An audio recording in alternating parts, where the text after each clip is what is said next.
Episode 1. Yara's Point of View. It's been too long since I've let Annika out to run. With the number of classes that I'm taking and the heavy schedule I'm keeping at the university, there isn't a lot of time to eat, much less let Annika run. But I have to let her out. She's becoming more and more restless. School is boring. Humans are boring. I want to do something fun, she grumbles in my head. We're going for a run, Annika. Calm down. Next time, don't wait so long. It's been a couple of months since I took her out. She's right, it's been too long. But I know how the packs fight, and I haven't wanted to risk getting in the middle of a battle, or worse, getting caught by Simon. I'm too smart for him to catch us. Besides, he has no idea that we're still so close to the pack. By so close, she means 2 hours, but it is too close. A wolf can run nearly as fast as a car, and when that wolf is on the hunt, goddess forbid anyone gets in their way. In the past, when I've taken Annika out to run, I've taken her in the opposite direction of Simon's pack. Well, technically, it's not his pack, it's his father's pack. Alpha Solomon has been the alpha of my previous pack for as long as I can remember. His son, Simon, is a nasty piece of work. He loves to fight, and he loves to kill. The two of us couldn't be any more different. I like to heal, and I like to save. For whatever reason, Simon set his sights on me. I don't know why.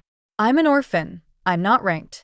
My parents were warriors, and while I can fight, I prefer to use my biggest strength, my brain. Simon much prefers to use his strength, his alpha strength. He doesn't have to work for it, being genetically predisposed to being larger and stronger than most wolves in the pack, so he doesn't appreciate what he has, in my opinion. Me, on the other hand, I've had to work for everything I've achieved in this life, with the help of Alpha Solomon. My parents were killed in a pack war when I was young. Alpha Solomon took over as my guardian and made sure that I was cared for all my life. Maybe it's because he never had a daughter, or maybe it's because I'm more like him than his own son, but he's always looked after me, even to the point of sending me away from the pack when he realized that his son had taken an interest in me. He knows Simon is no good, and he didn't want me to suffer with his son's infatuation. When we get to the spot where we like to run, I stop, sniffing the air, making sure there are no other wolves around here. Annika? I ask, making sure she's not smelling something I'm not. No other wolves, she says, almost sadly. She misses the companionship of being in a pack. I look around once more, then make my way into the forest before stripping off my clothes and tucking them onto a tree branch, high enough that someone would have to look up to see them. I have a spare set of clothes in the car, just in case anyone steals these. It doesn't happen often, but it does happen. Rather than assume that someone was being malicious, I choose to believe that they needed the clothes more than I did. They're only clothes after all. I let Annika pull the shift, feeling my bones snapping and reshaping after so long of not shifting. It's more painful than it should be, but soon enough, Annika is shaking out her reddish-brown fur and taking off into the woods. Even though I'm in the background while Annika runs, I can feel how good it is to stretch her legs, to feel her muscles flexing in her body as she runs.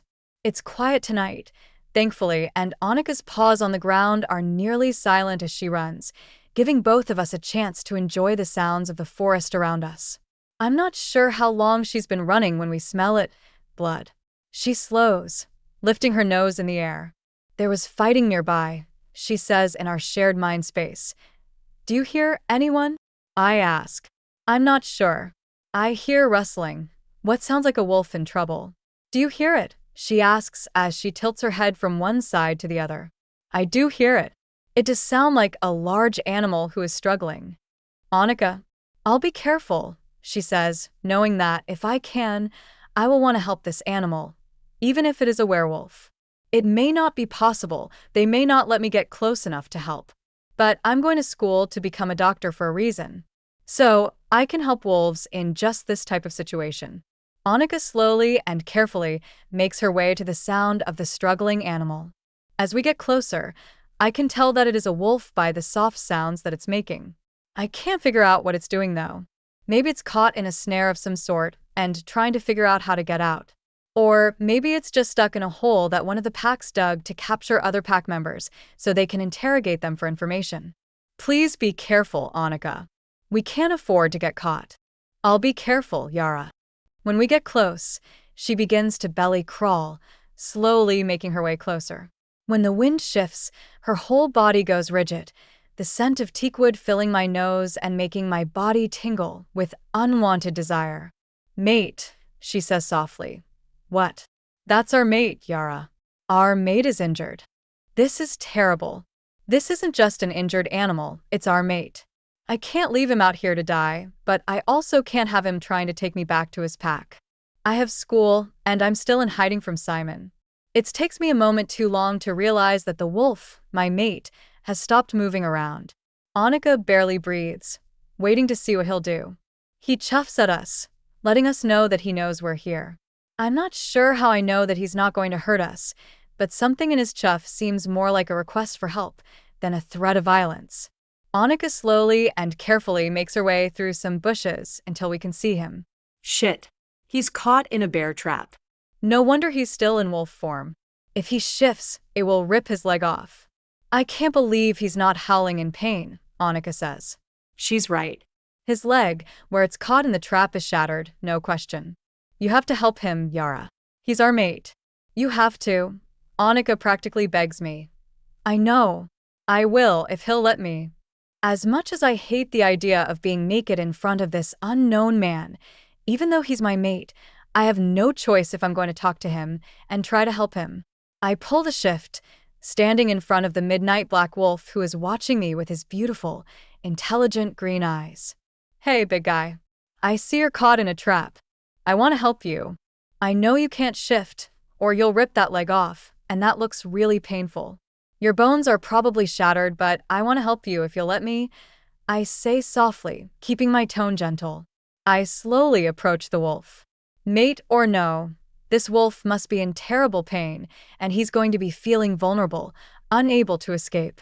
I extend my hand, letting him sniff me and see that I mean no harm. I'm a doctor. Well, I'm studying to be a doctor, to both humans and wolves. I don't want to hurt you. Will you let me see if I can help you? The wolf sniffs my hand, then nuzzles me. I gently run my hand through his fur, stopping when I come to stiff fur that smells like blood. I don't want to know what else is in this wolf's fur, but I can guess that guts and bones are stuck in there as well. He's obviously been fighting, and whether he got separated from his pack, or he was part of a group that intentionally separated out trying to cut off the other pack's escape, he's now out here alone without anyone to help him. Well, anyone except me. I look up, trying to see where the moonlight is so I can get a better look at the trap. Okay, big guy, are you able to move to your right a bit? I need the moonlight to help me see how I can spring this trap and set you free. He moves to his right, keeping an eye on me as I carefully look over the trap. Nasty piece of work. I mumble to myself. Stupid idiots doing this to each other. I look back up at him. Okay, I think I've figured it out. Before I spring this trap, you need to know that when I release this, it's going to hurt really bad. But then you'll be free, and I can take a look at how badly your leg is broken. I tell him. I already know it's shattered. I can see bone splinters sticking out of his skin from above the trap. I move my hands in position. I'm going to need Annika's strength to help me open this trap. Try not to bite me, and if you can, try not to howl.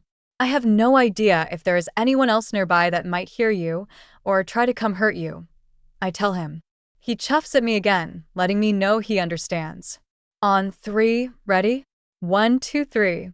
I say, and push the release with all my strength, Annika pushing with hers as well. I feel the spring give, and the trap snaps open.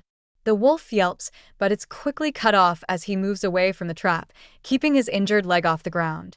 He turns, looking at me a moment before his bones begin to snap as he shifts back into his human form, his ridiculously gorgeous, tall, muscular form.